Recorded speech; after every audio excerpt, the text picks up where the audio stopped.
welcome to Morning Live. Thank you for joining us. Good morning. Good morning for you. So, I mean, and this is interesting because often, you know, Robben Island, Peter, seems like it was a tough place. Yes, of course. And I think the perspective doesn't always come through that there were moments where there was humor and there was laughter and stuff like that. Were there moments like that? There were. We were not just prisoners or political animals, but we were people who were ordinary people who had families, friends.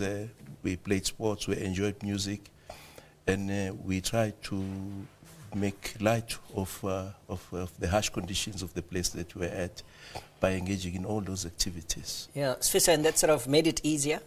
Yes, it did. You know, tried to create normal conditions and abnormal conditions.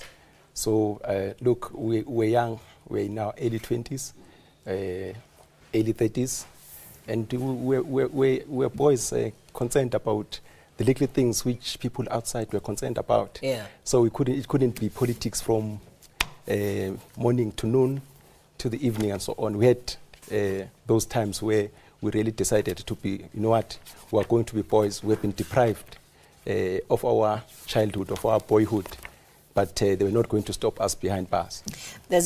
Peter, there's a very strong influence of mafia speak, Sicilian talk. I mean, I just went to a picture and I saw there was one, Nelson Mandela, the Don, the Capo, the Tutti Capi or something like that, and Walter Sisulu was the consigliere. Yeah, people will say that because after all these organizations were still banned, and in fact, if ever we were found to be advancing those interests or policies of the banned organization, they still took you to Cape Town, tried you, and you would get an additional 4 years on top of the sentence you were doing. But the structures of our organizations did exist, and the leadership was, of course, secret, although you could have an idea of who the leaders were.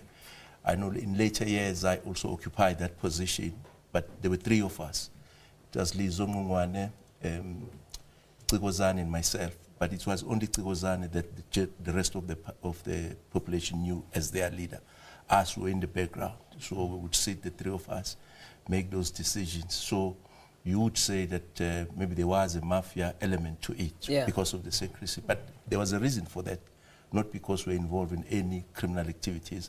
We had to guard against that because the authorities were not supposed to know what it is that we were up to. So you had to be fairly strategic. Yes. So talk a little bit about funny moments that you remember and that are documented in the book. Yeah, I like the story which Peter Paul tells, the story of a perfume. You know, most of the people have been to Robben Island for a long time. I'm sure during those times it was unknown for men to put on deodorants and perfumes. Okay. So when he no came, brooch there. No. So when or shield. Yeah. So when he came, you know, he had been an executive. He had worked for IPM. So this perfume thing to him was a usual thing. So he comes to Robben Island in a B section, which was the section of the leadership. And then he smells like a lady. So and then a commission was set. Yeah. Commission was set, and that was a serious thing. Remember, in B section there's Womkov, there's Babum Kwai, there's Herichi, and so on. There's so some serious people. This is a serious matter, and they appoint a very serious commission headed by one Tokyo Sekhwale to investigate him. So why does it smell like that?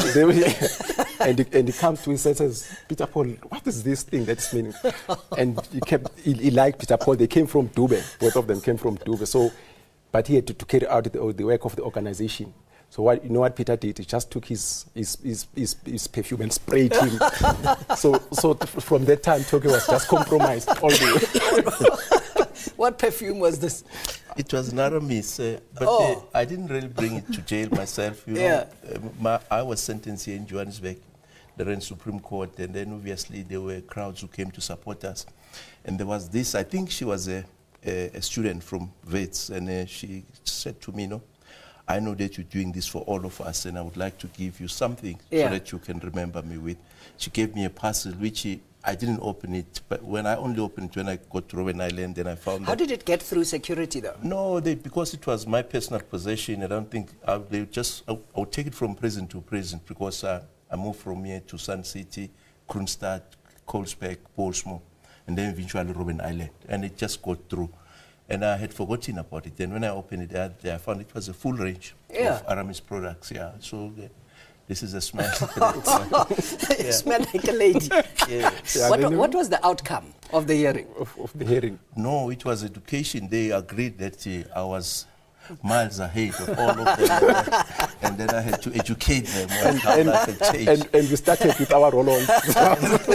and brute. But although we say it's the lighter side of Robben Island, I think, again, there are things that we would like to highlight here. Yes. Very briefly, we're out of time. I think the principle amongst them is that no matter what conditions you find yourselves in, and especially for our young people, you can get best out of it. And I think that's what happened.